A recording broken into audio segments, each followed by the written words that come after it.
పటాన్చెరు నియోజకవర్గం తెల్లాపూర్ మున్సిపాలిటీ కొల్లూరులో జరిగిన వికలాంగుల వృద్ధుల వితంతువుల మహాగర్జన సనాక సదస్సులో ఎంఆర్పీఎస్ అధ్యక్షుడు పద్మశ్రీ మందకృష్ణ మాదిగ పాల్గొన్నారు. ఈ సందర్భంగా మందకృష్ణ మాదిగ మాట్లాడారు. గత ఎన్నికల్లో రాష్ట్రంలోని పెన్షన్దారులందరికీ పెన్షన్ పెంచుతామని రేవంత్ రెడ్డి హామీ ఇచ్చారని, ప్రభుత్వం ఏర్పాటుపై 21 నెలలు దాటినా పెన్షన్ పెంచక సీఎం మోసం చేస్తున్నారని ఆరోపించారు. ఈ కార్యక్రమంలో అధ్యక్షుడు ప్రమోద్ మాదిగ, కొల్లూరు ఎంఆర్పీఎస్ రాజు మాదిగ, వికలాంగులు, ఒంటరి మహిళలు పాల్గొన్నారు.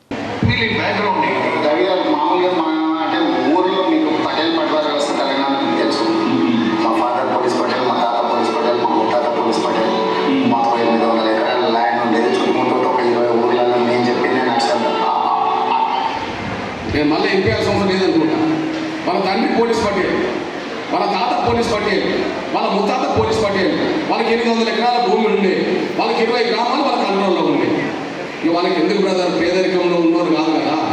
ఈ పేదల బాధ తెలియకపోవడానికి కారణం వాళ్ళ భూస్వాముల కుటుంబంలో పుట్టడమే అనే విషయం మీరు మర్చిపోతారు సరే అనుకుంటున్నాం. లేదా 45 లక్షల మంది పెన్షన్ మీద ఆధారపడే బతికే ఎట్లా మోసం చేస్తారు చెప్పండి. వాళ్ళ పెన్షన్ మీద ఆధారపడే బతికే కుటుంబం నుంచి రాలేదు కదా. వాళ్ళ కుటుంబంలో పెన్షన్ మీద ఆధారపడే ఎవరు లేరు కదా.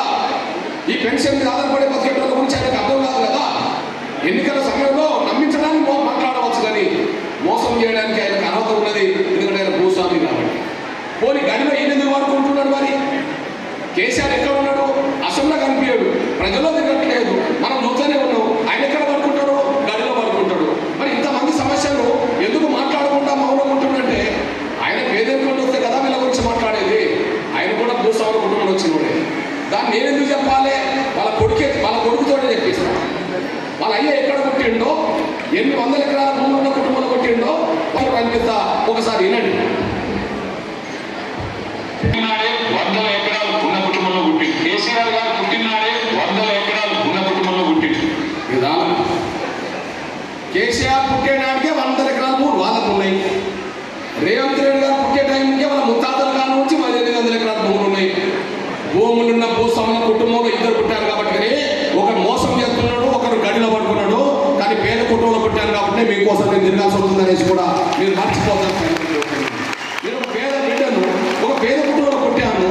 మా తండ్రి, మా అవ్వ కూడా అప్పుడు వచ్చే 25 రూపాయలకో 30 రూపాయల కోసం ఎదురు చూసేది.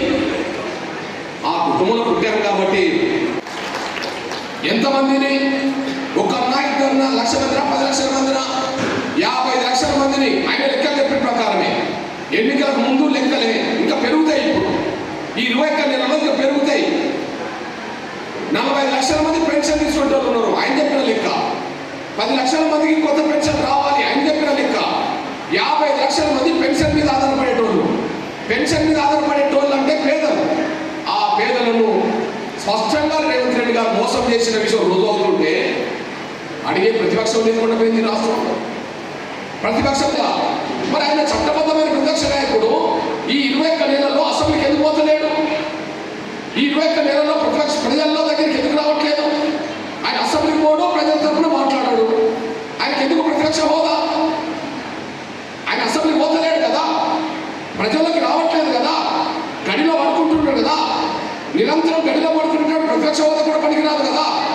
ఇట్లాంటి పరిస్థితుల్లో మీ బిడ్డగా చెప్తున్నా నేను, పెంచాల్సిన రేవంత్ రెడ్డి గారు పెంచకపోవడం వల్ల, పెంచమని అడగాల్సిన కేసీఆర్ గారు గడిలో పడుకోవడం వల్ల నష్టపోతుంది నా పేద వర్గాల సంవత్సరం వాళ్ళు.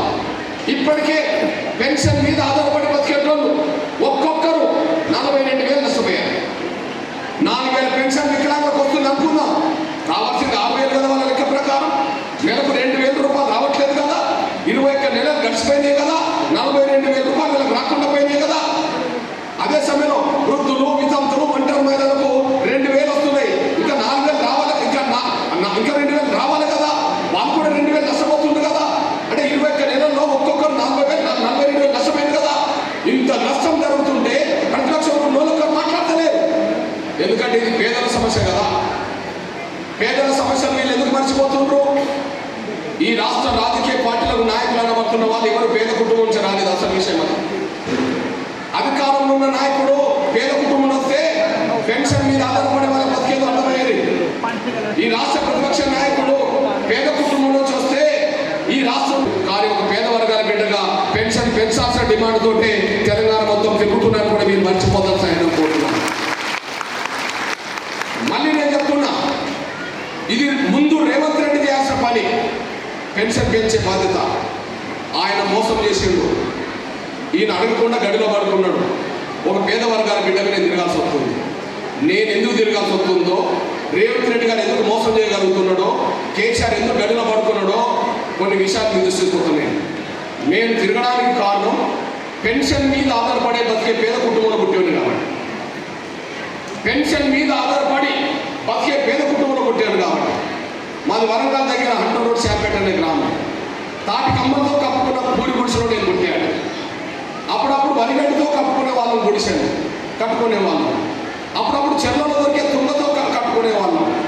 కానీ కొన్ని సమయంలో గాలి దుమారం వచ్చినప్పుడు గుడిసె ఎగిరిపోతుంటే, గడ్డి ఎగిరిపోతుంటే ఆ గుడిసె మీదకి ఎక్కి కూర్చొని రాళ్ళు పెట్టి తాళ్ళతో కట్టి అదే పట్టుకొని ఆ గుడిసెను గాలి దుమారం కొట్టుకెళ్ళకుండా కాపాడుకున్నాం. వర్షం వచ్చినప్పుడు ఇల్లంతా ఉడిస్తే ఇంట్లో మొత్తం నీళ్ళన్నీ వస్తే ఎక్కడ పడుకోవాలని చోటు లేకపోతే ఏదో ఒక మూలకు చాపలు గంతలే